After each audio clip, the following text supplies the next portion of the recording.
फर्रुखाबाद के मीरापुर थाना क्षेत्र के गांव गुटका ने एक खबर सामने आई है जहां बिजली का करंट लगने से युवक की दर्दनाक मौत हो गई। बता दें, बिजली का तार संभालते समय फॉल्ट होने से युवक की दर्दनाक मौत हुई।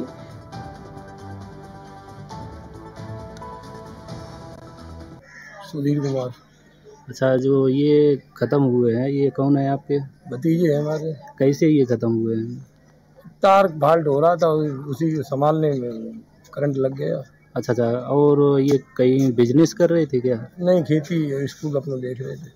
अच्छा, शादी हो गई थी इनकी? शादी हो गई। बच्चे हैं? एक बच्चा है। सुधीर कुमार। एक और सफल मैनपुरी के थाना बिचवा के जिरौली गांव के पास पुलिस से बदमाश की मुठभेड़ हुई, जिसमें बदमाश के पैर में गोली लगी। 2 दिन पूर्व थाना क्षेत्र के ग्राम लाहौरीपुर में उक्त बदमाश पवन ने वृद्ध हाकिम सिंह की ईंट से कुचलकर हत्या कर दी थी। बता दें, पूर्व में भी हत्या, गैंगस्टर सहित कई मुकदमे बदमाश पर दर्ज हैं। एक और सफलता हासिल की है सर। मुठभेड़ के दौरान एक बदमाश को पकड़ा। सर, पूरा मामला क्या है, किसमें वांछित चल रहा था? ये थाना बिचवा के लाहौरीपुरा गांव में 29/30 की रात को हाकिम सिंह की हत्या हुई थी। वृद्ध थे और अपनी परचून की दुकान के बाहर तख्ते पे सो रहे थे, तो इनको ईंटों से वार करके हत्या की गई थी, जिसमें 3 लोगों के नाम प्रकाश में आए थे, जो गांव के ही एक पवन कश्यप है, दूसरा कम्मो उर्फ तेजपाल है और तीसरा इनका एक साथी है कुलदीप, जो कुरावली थाना क्षेत्र का रहने वाला है। आज पुलिस मुठभेड़ में ये दिलीपुर कैलाई के जंगल में पुलिस मुठभेड़ हुई है, जिसमें थाना बिचवा और टीम और हमारी सर्विलांस टीम थी।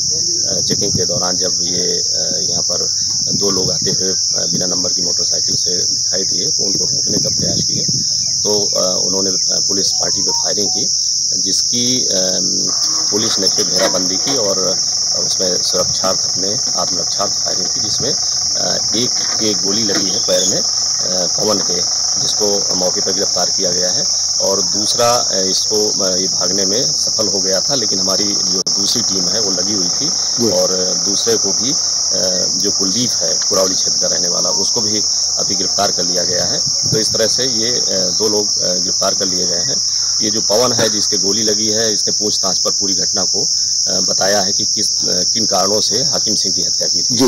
ये बताया कि जो इसके भाइयों से विवाद था, वो भाइयों के विवाद में अनावश्यक रूप से हाकिम सिंह हस्तक्षेप करते थे तथा भाइयों को भड़काते थे कि इसको यहाँ पर नहीं रखना है।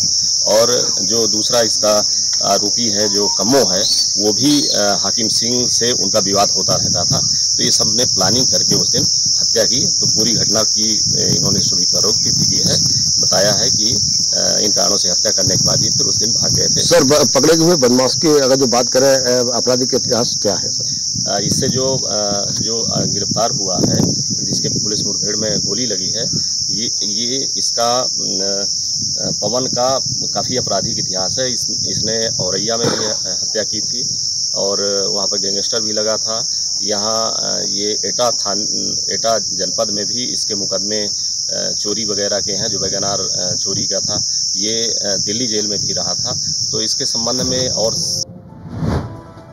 जनपद हमीरपुर अंतर्गत तहसील राठ स्थित भगवती पैलेस में सर्व जातीय सामूहिक विवाह सम्मेलन आयोजित किया गया, जिसमें 14 जोड़ों ने हिंदू रीति रिवाज के साथ गले में वरमाला डालकर साथ जीने का वचन लिया, तो वहीं 5 मुस्लिम जोड़ों ने अपना निकाह कबूल कर अपने दाम्पत्य जीवन की शुरुआत की। इस दौरान दमदार वेलफेयर सोसाइटी के पदाधिकारियों और कमेटी के लोगों ने कार्यक्रम को बेहतर ढंग से सजाया संवारा। दमदार वेलफेयर सोसाइटी और पूरी टीम ने आए हुए लोगों का आभार व्यक्त किया और वरवधू को अपना आशीर्वाद प्रदान कर उज्जवल भविष्य की कामना की।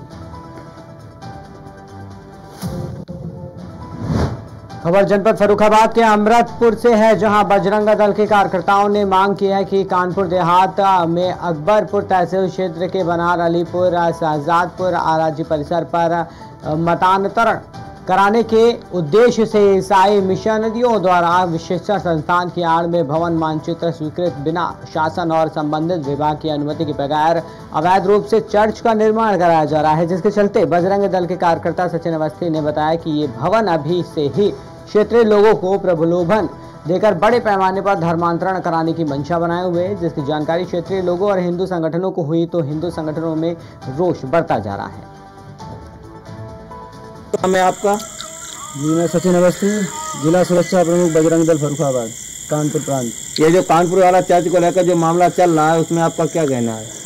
जी कानपुर प्रांत के कानपुर देहात जिले में अकबरपुर तहसील क्षेत्र के जो बनार अलीपुर शहजादपुर गांव के संख्या 84 में एक अवैध जो भूभाग है उस पर अवैध चर्च का ईसाई मिशनरियों द्वारा षड्यंत्र पूर्वक एक शिक्षण संस्थान के आड़ में भवन निर्माण की स्वीकृति के बगैर एवं जो उससे संबंधित अधिकारी होते हैं उनकी अनुमति के बिना ही उस चर्च का निर्माण कराया जा रहा है, जिसमें अभी से ही निर्माणाधीन है। तभी से ही उससे क्षेत्रीय लोगों को प्रलोभन देकर उनके धर्मांतरण व मतांतरण के उद्देश्य से उनको प्रलोभन दिए जा रहे हैं तरह तरह के, जिसकी जानकारी जब हिंदूवादी संगठनों को प्राप्त होती है तो वहाँ के क्षेत्रीय लोगों व हिंदूवादी संगठनों में बहुत ही भयंकर प्रकार से रोष व्याप्त हो रहा है, बढ़ता ही जा रहा है। अतः मेरा इसी मामले को लेकर माननीय उत्तर प्रदेश के माननीय श्री मान योगी आदित्यनाथ जी मुख्यमंत्री जी से मेरा निवेदन है कि वो इस मामले में जो तटस्थ सक्षम अधिकारी हों उनसे इस मामले की जांच कराकर दोषियों के खिलाफ सख्त से सख्त कार्रवाई, कड़ी से कड़ी कार्रवाई करने की कृपा करें, जिससे कि समाज में ये जो लोग सांप्रदायिक सौहार्द को बिगाड़ने का कुत्सित प्रयास कर रहे हैं इसमें इन लोगों को दंडित किया जा सके और आगे से ऐसे भी कोई भी कारनामे सामने ना आए। सुनने में आ रहा है कि अगर प्रशासन द्वारा कोई कार्रवाई ना की गई है तो आपके संगठन द्वारा उसे ध्वस्तीकरण की रणनीति बनाई जा रही है, उसके बारे में आपका क्या कहना है? जी ध्वस्तीकरण के लिए तो ये बात रही है, तोड़ने मरोड़ने में तो बजरंगी सदैव ही माहिर रहे हैं इसमें, और प्रत्यक्ष को प्रमाण की भी आवश्यकता नहीं है। और बजरंगबली के भक्त हैं, हर कार्य इनके लिए अगम है, कुछ भी इनके लिए वो नहीं जो को कुछ कर ना पाए, सब कुछ कर सकते हैं। लेकिन फिर भी अभी तो फिलहाल संगठन के जो आदेश हुए हैं उनके अनुसार जैसे जैसे गुरु पूर्णिमा नजदीक आती जा रही है वैसे वैसे मथुरा में श्रद्धालुओं की गिनती भी बढ़ती जा रही है। तो वहीं समाज सेवी कार्यकर्ता अभी सेवा करने से पीछे नहीं हट रहे हैं। ऐसे ही मथुरा में गोवर्धन चौराहे पर कहीं प्याऊ लगा रखी है तो कहीं भंडारे लगाए जा रहे हैं। समाज सेवी कार्यकर्ता ने मिलकर बाकी बिहारी जी की प्रिंटिंग प्रेस के पास गोवर्धन रोड पर बड़ी मार्केट पर भंडारे का आयोजन किया। ये भंडारा सुबह 7 बजे से लेकर नियमित अभी तक चल रहा था ताकि बाहर से आने वाले श्रद्धालुओं को किसी भी तरीके की कोई दिक्कत का सामना न करना पड़े, जिसमें प्रशासन की तरफ से भी पुख्ता इंतजाम किए गए और क्षेत्रों को सेक्टर जोन में बांटा गया। अधिक पुलिस बल बाहर से बुलाया गया ताकि अपराध किस्म का कोई भी व्यक्ति कोई गतिविधि न कर सके।